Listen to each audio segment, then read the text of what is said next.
बिस्मिल्लाहिर्रहमानिर्रहीम। अस्सलामुअलैकुम my dear student. अल्लाह के नाम से शुरू करते हैं जिसने हमारे दिलों को ईमान के नूर से मुनव्वर किया। FSC second year chemistry chapter 9। My dear student, आज का जो हमारा आर्टिकल है वो रेजोनेंस मेथड की बना पर बनाया गया है। सबसे पहले माय डियर स्टूडेंट हम रेजोनेंस की तारीफ़ करेंगे और उसके बाद रेजोनेंस मेथड की तारीफ़ करेंगे और उसके बाद जो है ना रिप्रेजेंटेशन देखेंगे कि रेजोनेंस मेथड को कैसे रिप्रेजेंट करते हैं और उसके बाद हम एग्जांपल पर जाएंगे। तो सबसे पहले हम डेफिनेशन की बना पर जाते हैं। तो माय डियर स्टूडेंट, रेजोनेंस जो है ना the stability of different scheme pairing, यानी pairing scheme of valence electron of atom is called resonance. My dear student, एक एटम के अंदर जो वैलेंस इलेक्ट्रॉन होते हैं उनकी डिफरेंट पेयरिंग स्कीम की जो स्टेबिलिटी थी वो रेजोनेंस कहलाती है। उसके बाद चलते हैं रेजोनेंस मेथड की जाने। डियर स्टूडेंट, रेजोनेंस मेथड की जो डेफिनेशन हमारे पास है वो जो डिफरेंट स्ट्रक्चर बनती है ना, रेजोनेंस की हमने तारीफ पढ़ी थी। The stability of different scheme यानी pairing scheme of valence electron of atom is called resonance.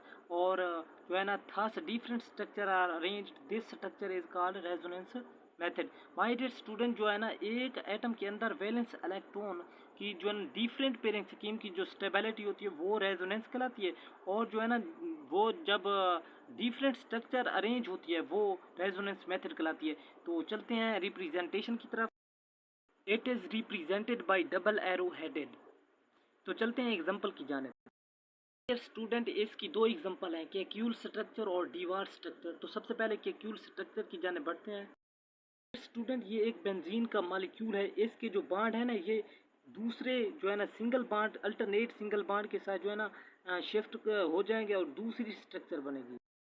Student, जब ये बांड शिफ्ट होंगे तो ये इस तरह का एक मॉलिक्यूल बनेगा जिसे हम कैक्यूल स्ट्रक्चर कहते हैं। तो दूसरी एग्जांपल की जानिब बढ़ते हैं जिसे हम डिवार स्ट्रक्चर कहते हैं। स्टूडेंट, हमारे पास एक स्ट्रक्चर आ चुकी है जिसे हम सी स्ट्रक्चर कहते हैं।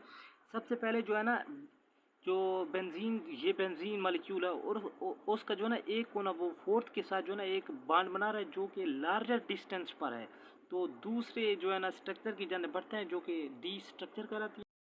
तो माय डियर स्टूडेंट, जो दूसरी स्ट्रक्चर है उसमें जो है ना एक बेंजीन का मॉलिक्यूल है, वो जो दूसरा कोना है वो 5 कोने के साथ जो है ना एक बांड बना रहा है जिसे जो एक लार्जर डिस्टेंस पर है। तो चलते हैं तीसरी स्ट्रक्चर पर। इस स्ट्रक्चर को हम जो है ना डी स्ट्रक्चर का नाम दे देंगे और तीसरी स्ट्रक्चर पर चलते हैं। स्टूडेंट, ये जो तीसरी स्ट्रक्चर हमारे पास आई है, जो ये एक बेंजीन का मॉलिक्यूल है और इसका जो तीसरा कोना है वो जो है ना 6 कोने के साथ जो है ना एक बांड बना रहा है जो कि एक लार्जर डिस्टेंस पर है। इस स्ट्रक्चर को हम ई का नाम दे देंगे। जो ये हमारे पास डिवार्ड स्ट्रक्चर आई हुई है इसमें जो ना ये बांड बन रहे हैं 1 और 4, 2 और 5, 3 और 6 कोने पर। ये लार्ज डिस्टेंस पर बांड बने, इसलिए जो है ना ये डिवार्ड स्ट्रक्चर है, ये मैनर कंट्रीब्यूशन रखते हैं। इसलिए जो है ना हम बेंजीन मॉलिक्यूल को इस जो है ना स्ट्रक्चर में स्टेबल ज़ाहिर नहीं कर सकते।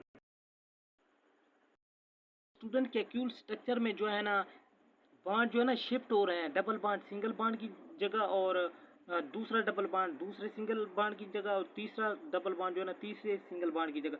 तो माय डियर स्टूडेंट, यहाँ जो है ना बेंजीन जो है ना ये एक स्टेबल स्ट्रक्चर हासिल कर लेगी। तो चलते हैं दूसरे पॉइंट की जानिब।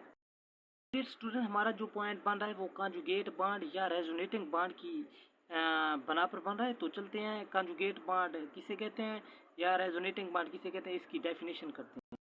डियर स्टूडेंट, जो है ना कॉन्जुगेट बांड या रेजोनेटिंग बांड की हमारे पास जो डेफिनेशन आ रही है वो एन अल्टरनेट सिंगल बांड और double bond in the benzene molecule called conjugate bond या रेजोनेटिंग बांड। स्टूडेंट, हमारे पास जो अगला पॉइंट है ना वो in the benzene molecule carbon carbon bond length is equal but different from those of alkanes alkenes and alkynes. My dear student, हमारे पास जो है ना बेंजीन मॉलिक्यूल में कार्बन कार्बन जो बॉन्ड लेंथ है वो इक्वल होती है, लेकिन जो है ना अल्केन्स और अल्काइंस में कार्बन कार्बन बॉन्ड लेंथ वो डिफरेंट होती है। तो चलते हैं देखते हैं कि किस तरह कार्बन कार्बन बॉन्ड लेंथ जो है ना अल्केन्स अल्कीन्स अल्काइंस और बेंजीन में डिफरेंट होती है। Student, in alkanes carbon carbon bond length जो होती है वो 1.54 होती है, यानी 1.54 एंगस्ट्रम होती है। तो चलते हैं अल्केन्स में bond length carbon carbon bond length कितनी होती है देखते हैं। डियर स्टूडेंट, हमारे पास अल्कीन्स मॉलिक्यूल है। अल्कीन्स में जो कार्बन कार्बन बॉन्ड लेंथ है वो 1.34 एंगस्ट्रॉम है। तो चलते हैं अल्काइंस में, यानी कार्बन कार्बन बॉन्ड लेंथ कितनी बनती है और बेंजीन में कार्बन कार्बन बॉन्ड लेंथ कितनी बनती है। स्टूडेंट हमारे पास जो है ना अल्काइंस मॉलिक्यूल में कार्बन कार्बन बॉन्ड लेंथ जो होती है वो 1.20 एंगस्ट्रॉम की होती है, जो कि बेंजीन में कार्बन कार्बन बॉन्ड लेंथ होती है वो 1.397 एंगस्ट्रॉम होती है। ये जो बॉन्ड लेंथ है ये एमसीक्यूज व्यू से बहुत अहम है। तो चलते हैं कार्बन यानी बेंजीन को दूसरे किस शक्ल में जो है ना बनाया जा सकता है। डियर स्टूडेंट, हमें बेंजीन के मॉलिक्यूल के अंदर जो ये सर्कल नज़र आ रहा है ना, ये अल्टरनेट डबल और सिंगल बॉन्ड का हमने एक सर्कल बना दिया है, क्योंकि हम इसे ज़ाहिर कर सकते हैं बेंजीन मॉलिक्यूल के अंदर जो है ना अल्टरनेट जो है ना, क्योंकि जो है ना डबल और सिंगल बॉन्ड ये मुसलसल आगे आ रहे होते हैं, इसलिए हमने एक मुसलसल जो है ना सर्कल की शेप में जो है ना बेंजीन मॉलिक्यूल के इनसाइड एक सर्कल बना दिया है, जिसे हम ज़ाहिर कर सकते हैं।